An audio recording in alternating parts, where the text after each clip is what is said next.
5.4, comparison tests.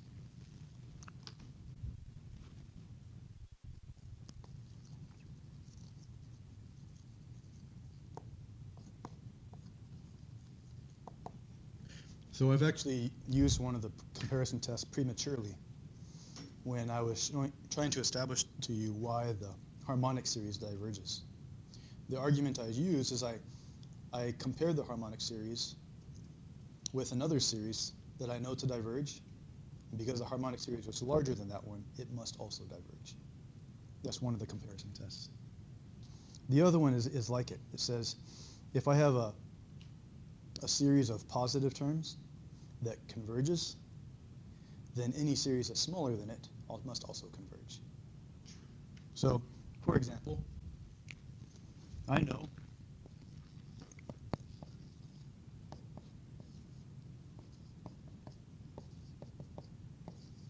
here's a series, right? As n gets huge, the terms get closer and closer to. As n gets huge, the terms get closer and closer to 0. So, well, I was hoping to use a divergence test, but since the limit is 0, the divergence test is inconclusive, right? So let's see here. So we moved on to the, I guess the next thing we moved on to was that the integral test, right? By the integral test, I could think of this as being a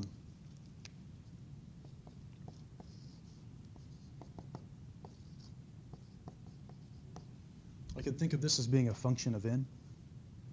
And as a function of n, the function I'm thinking of is where f of x, as a continuous function, is this one. So one way that we, like what we discussed in 5.3, to decide whether this guy, whether this series converges, is to instead ask, does this improper integral exist? Right? The answer is I don't know. I would need to know the antiderivative of this. Now, in 152, we might have, it was possible, I don't think I asked any questions like this, but this is something that we could have done in 152, and what we would have done is something that's very equivalent to the comparison test. What I would have done in 152 is I would have said, well, I know that 1 over 2 to the x plus 1 and 1 over 2 to the x are related by an inequality. In general, which of these is bigger? The denominator is bigger. But the 2 is 2 over x by itself. So a bigger denominator means a smaller fraction. So that means, so because this function is consistently smaller than this function, then that means that this integral,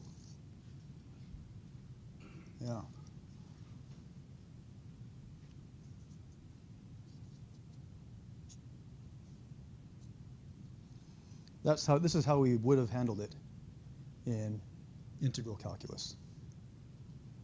And the reason why this is a bright idea is because this is a much easier integral to solve than that one, right? Because I know that this is the same thing as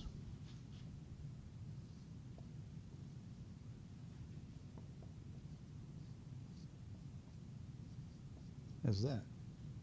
So we know how to find the antiderivative of an exponential function. And in 5.4, we're basically using the same argument, okay? What I'm going to do instead of attempting to use the integral test, right? Because I think the integral test actually obstructs the essence of the problem. What we'll do instead is we'll say this. I'm thinking, well, 1 over 2 to the n plus 1 is certainly smaller than 1 over 2 to the n.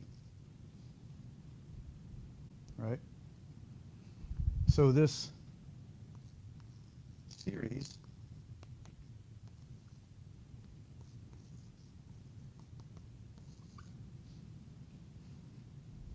if it exists, would have to be smaller than that one, right? So the limit comparison test simply says that if I have these two sequences that are where one is larger than the other, if the larger one converges, then the smaller one would have to converge as well, right? So in other words, so if I can show that this guy converges, then it follows that this must also converge. So the question now remains, how do I know whether this guy, yeah, this is only a good idea if I know that this converges.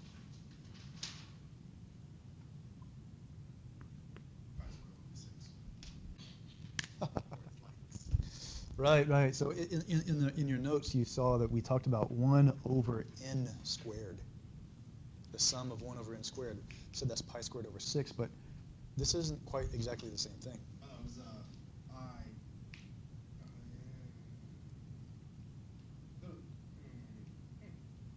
geometric. Yeah. This is a geometric series. Oh, yeah. It becomes a little more obvious. When you put the n on the top, that's when it becomes obvious. Yeah. Like that. It's just various powers of 1/2. And because 1/2 is smaller than 1, then this infinite series converges. And furthermore, we know what it converges to, but that's not relevant to here. Just because I know what this adds up to, it doesn't mean this is going to add up to the same thing. It'll just add up to something smaller than it, right? So, Wait, I'm sorry. That notation right there, doesn't that mean 1/2? Oh, do you have to distribute a? Okay. mhm.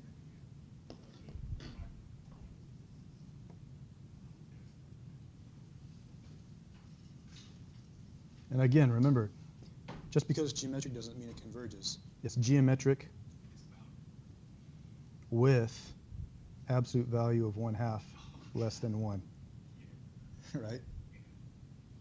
Because 1/2 is smaller than 1, this geometric series converges.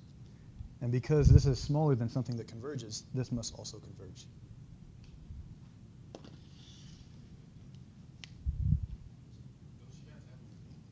Okay, wait. R is. Yeah, but isn't R only 1/2? If there's a, doesn't this notation right there mean 1/2 plus 1/4 plus? Mm-hmm. So what happens with that one? Because you know, in those examples we were using, we were used to a 1 being out as the first term. Oh, yeah. Sigma notation has a 1. Right. So are you talking about the fact that this doesn't start with a 1? Right. Yeah, good point. So yeah, this harkens back to what you're asking before, like does it matter where you start? Right. The answer is no. Now, because I'm starting at 1, that means that the first term in this series is 1/2 and not 1. Right. And I was kind of stating a geometric series as being of the form of like 1 plus. R. Yeah, this starts with 1/2. So you have to bring a 2. You could factor out a 1/2. Yeah. Oh, okay, so 1/2. Yeah. One. So if you wanted to put it in that form, that's what you would do. But basically but again, like I don't really care what's happening at the beginning of the sequence of the series. And because there's a point beyond which it's consistently the same number multiplied by each term to get the next term, then it's geometric. Okay. Yeah. With r less than 1. So yeah, so this is a comparison test. And again, there's 2 types of comparison tests, you know. Notice that your strategy you always have this sneaking suspicion, right? With this comparison test, you need to kind of know what to compare it to. If I believe that it converges, then I need to find something that's bigger than it that also converges to use this. If I find something that's smaller than it that converges, Still doesn't prove that doesn't prove anything, yeah. But if I suspect that it diverges, then I'm looking for something smaller than it that diverges, yeah. Something like 1 over x or 1 over n. Yeah, in fact, yeah, I can just make up an example off the top of my head, like I'm kind of making these relatively easy, but 1 over n minus 1. Oh, I better not say that. just so I'm not dividing by 0. Does this converge or diverge? Yeah, that's going to diverge. Actually, I'm thinking this is kind of a silly example because I could just shift the index. You know, this is literally just 1 over 1 plus. This literally is the harmonic series. You know what I mean? I want to do a comparison. I want to use something that's not the harmonic series. Let's see. I think I chose an example. Oh yeah, this is a good one.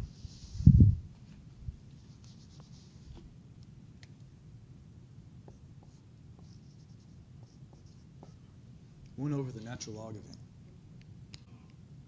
Right? That's not a harmonic series. The denominators are not integers, right? So what would that be? Does it converge? Does it diverge? It diverges. Yeah, this is going to diverge. And I guess it's easy to see. And the reason I know it diverges, I'm almost kind of like naturally using the comparison test. I'm thinking of the harmonic series and comparing it, right? If this was a 1 over n, is natural log, in general, is natural log bigger than n or smaller than n? Small. Generally, it's smaller.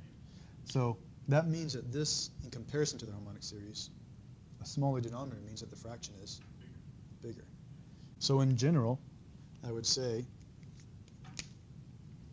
that 1 over the natural log of n and 1 over n, because this is bigger than that, the denominator is smaller than that. This denominator is smaller than that denominator. Yeah. Therefore, this fraction is bigger than that fraction, right? And so, if I add up all these terms, and I add up all these terms, I would expect them to be related in the same way. Well, since this diverges, and this is something that's bigger than it, then this must also diverge. So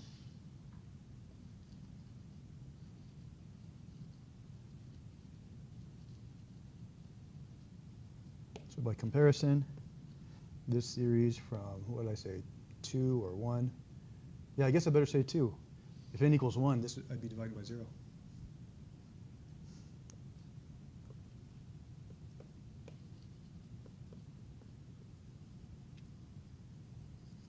So if you're using this comparison test, you have to explicitly tell me which one you're comparing it to. And you have to show me that the thing you're comparing it to converges or diverges, whatever's relevant, right? In order to conclude this. Well, when you say show that it show the one that we're comparing it to diverges or converges, Mm-hmm. we're not going to have those set ones like Yeah. because you said so's. Well, like the harmonic series. Yeah, like when I hit one of those, can I say like this Harmonic series, you can just say because I said so. And that's perfectly acceptable. In this case, it's a geometric series, but you do have to show that it's R is. yeah, because not all geometric series converge, right? Yeah.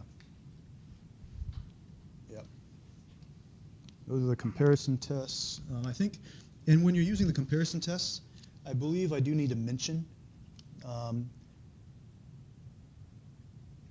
Yeah.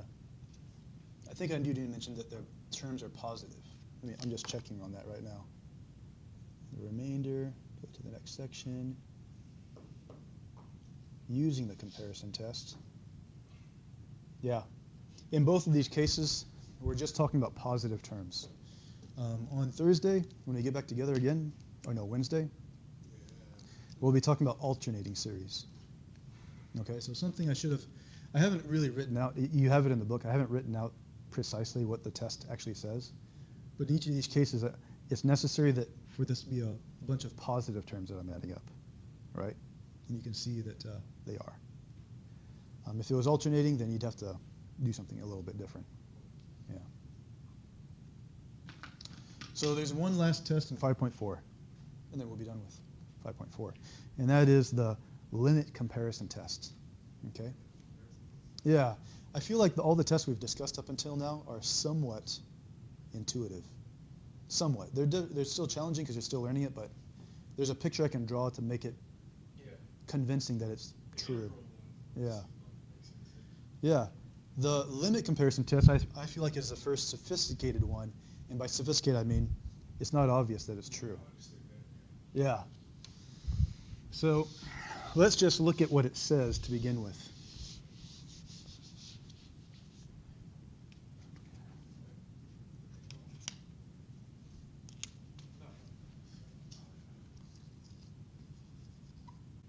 So does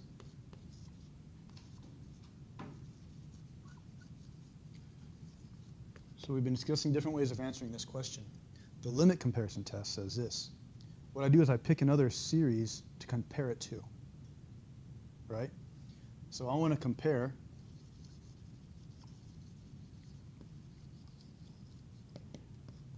with this series, okay?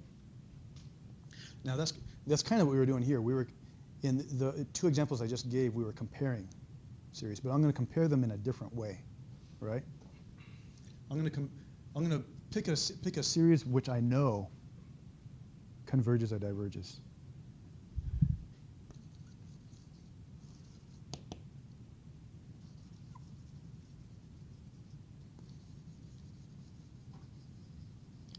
With known behavior.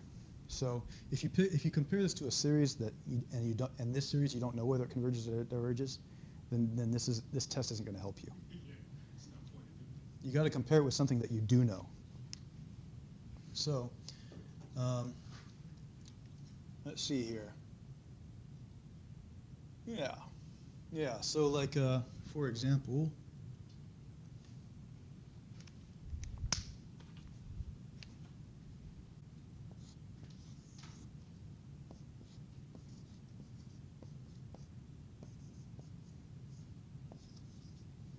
I guess I could start at 0. But here's an example of a series.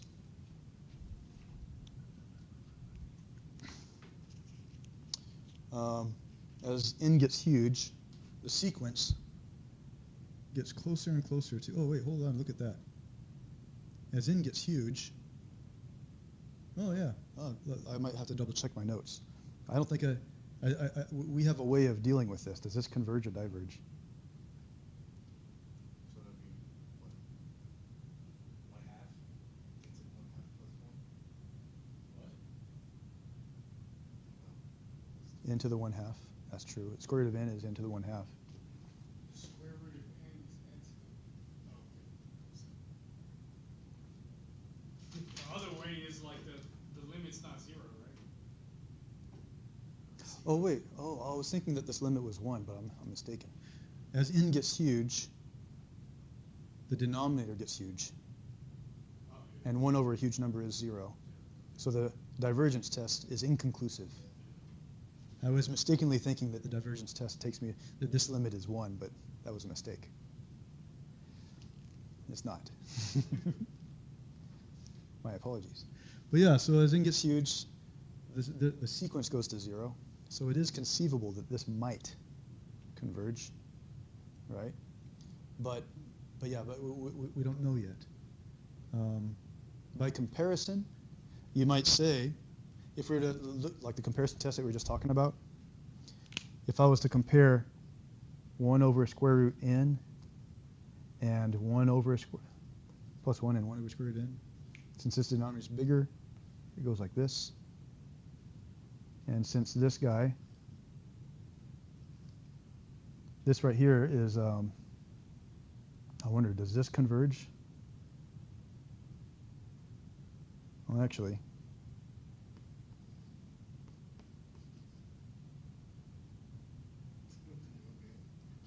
square root of n is, wait, hold on.